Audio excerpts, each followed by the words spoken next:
शिशुपाल की जन्म कथा और वध। भीष्म पितामह ने कहा, भीमसेन, यह शिशुपाल जब चेदी राज के वंश में पैदा हुआ, तब इसके 3 नेत्र थे और 4 भुजाएं थीं। पैदा होते ही यह गधों के समान रेंकने चिल्लाने लगा था। सगे संबंधी इसकी यह दशा देखकर डर गए और इसके त्याग का विचार करने लगे। माता-पिता, मंत्री आदि का एक ही विचार देखकर आकाशवाणी हुई, राजन, तुम्हारा यह पुत्र बड़ा श्रीमान और बली होगा। इससे डरो मत, निश्चिंत होकर इसका पालन करो। माता यह सुनकर प्रेम में पक गई।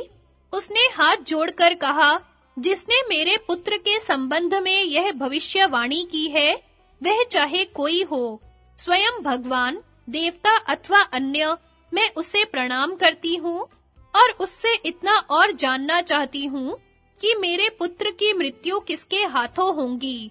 आकाशवाणी ने दोबारा कहा, जिसकी गोद में जाने पर तुम्हारे पुत्र की 2 अधिक भुजाएं गिर पड़े और जिसे देखने मात्र से तीसरा नेत्र लुप्त हो जाए, उसी के हाथों इसकी मृत्यु होगी।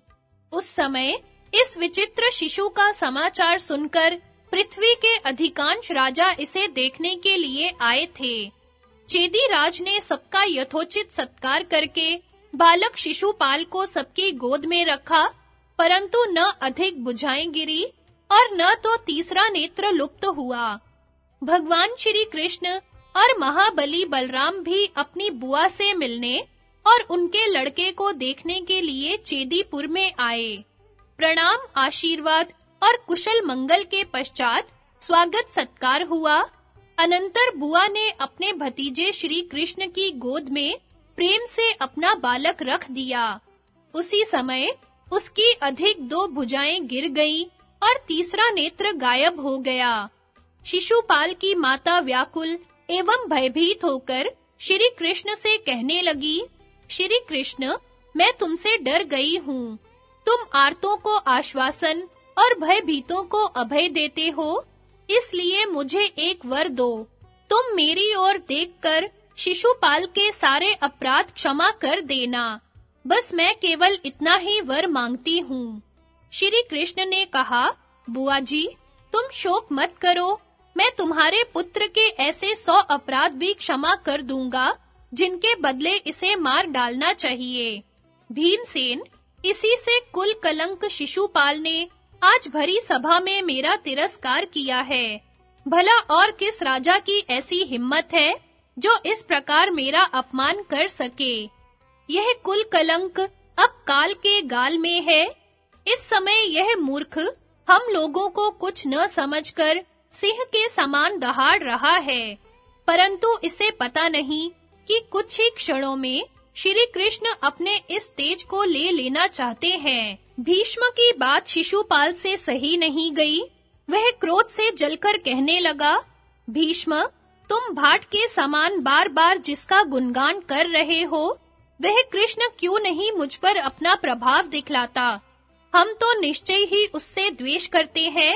यदि तुम्हारी आदत ही प्रशंसा करने की है, तो दूसरों की प्रशंसा क्यों नहीं करते? दरदराज बाहलीक की स्तुति करो, जिसके जन्मते ही पृथ्वी कांप उठी थी। अंग बंगादीपति कर्ण, महारथी द्रोण और अश्वत्थामा, इनकी भरपेट स्तुति कर लो। क्या तुम्हें प्रशंसा करने के लिए कोई मिलता ही नहीं? तुम अपने मन से ही भोजपति कंस के चरवाहे दुरात्मा कृष्ण को ही सब कुछ मानकर बातें बघार रहे हो। वास्तव में इन राजाओं की दया से ही तुम जी रहे हो। ये चाहे तो अभी तुम्हारे प्राण ले लें। सचमुच तुम बहुत ही खोटे हो।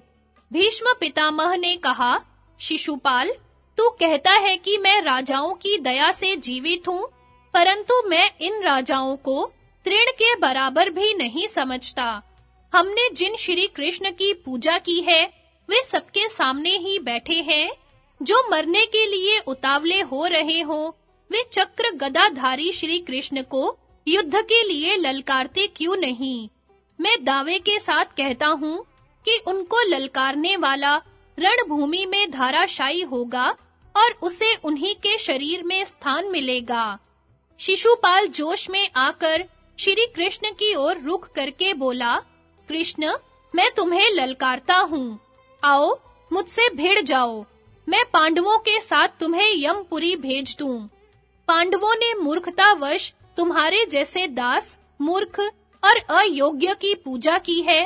अब तुम लोगों का वध ही उचित है। शिशुपाल की बात समाप्त होने पर भगवान श्री कृष्ण ने बड़ी गंभीरता से मधुर शब्दों में कहा, राजाओं, यह हम लोगों का संबंधी है, फिर भी हमसे बड़ी शत्रुता रखता है। इसने हम यदुवंशियों का सत्यानाश करने में कोई कोर कसर नहीं की।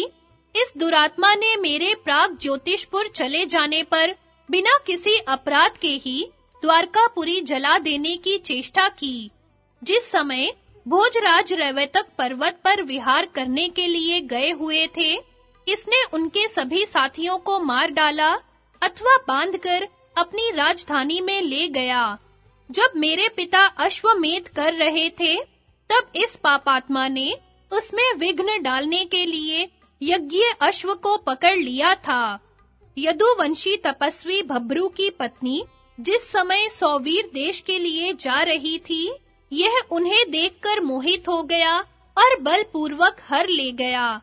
इसकी ममेरी बहन भद्रा करुषराज के लिए तपस्या कर रही थी, परंतु इसने छल से रूप बदलकर उसे हर लिया। यह सब देख सुनकर मुझे बड़ा कष्ट होता था, परंतु अपनी बुआ की बात मानकर मैं अब तक सहता रहा। आज यह दुष्ट आप लोगों के सामने ही विद्यमान है।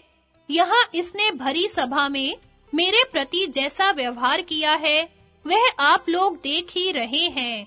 इससे आप लोग समझ सकते हैं कि आप लोगों की अनुपस्थिति में इसने क्या किया होगा। आज इसने इस आदरणीय राजा समाज के बीच में घमंडवश जो दुर्व्यवहार किया है, उसे मैं कदापि सहन नहीं कर सकता। भगवान श्री कृष्ण इस प्रकार कह ही रहे थे कि शिशुपाल उठकर खड़ा हो गया और ठठा कर हंसने लगा। उसने कहा, कृष्ण, यदि तुझे 100 बार गरज हो तो मेरी बात सुन और सह, न गरज हो तो जो चाहे कर ले। तेरे क्रोध या प्रसन्नता से न मेरी कुछ हानि है और न तो लाभ। जिस समय शिशुपाल इस प्रकार कह रहा था, उसी समय भगवान श्री कृष्ण ने चक्र का स्मरण किया। स्मरण करते-करते ही चक्र उनके हाथ में चमकने लगा। भगवान श्री कृष्ण ने ऊंचे स्वर से कहा, नरपतियों, मैंने इसे अब तक जो क्षमा किया था, इसका कारण यह था कि मैंने इसकी माता की प्रार्थना से इसके 100 अपराध क्षमा करने की बात स्वीकार कर ली थी। अब मेरे वचन के अनुसार उसकी संख्या पूरी हो गई, इसलिए आप लोगों के सामने ही इसका सिर धड़ से अलग किए देता हूँ। भगवान श्री कृष्ण ने यह कहकर बिना विलंब उसी चक्र से शिशुपाल का सिर काट डाला और सब लोगों के देखते ही देखते वह वज्रविद्ध पर्वत के समान धराशायी हो गया। उस समय राजाओं ने देखा कि शिशुपाल के शरीर से सूर्य के समान प्रकाशमान एक श्रेष्ठ ज्योति निकली। उसने जगत वंदित कमल लोचन भगवान श्री कृष्ण को प्रणाम किया और लोगों के देखते ही देखते वह उनमें समा गई। वह अद्भुत घटना देखकर उपस्थित जनता आश्चर्यचकित हो गई। सभी एक स्वर से भगवान श्री कृष्ण की प्रशंसा करने लगे। धर्मराज युधिष्ठिर की आज्ञा से भीमसेन आदि ने तत्काल उसके प्रेत संस्कार का प्रबंध किया। तदनंतर राजा युधिष्ठिर ने सभी नरपतियों के साथ शिशुपाल के पुत्र का चेदी राज्य पर अभिषेक कर दिया।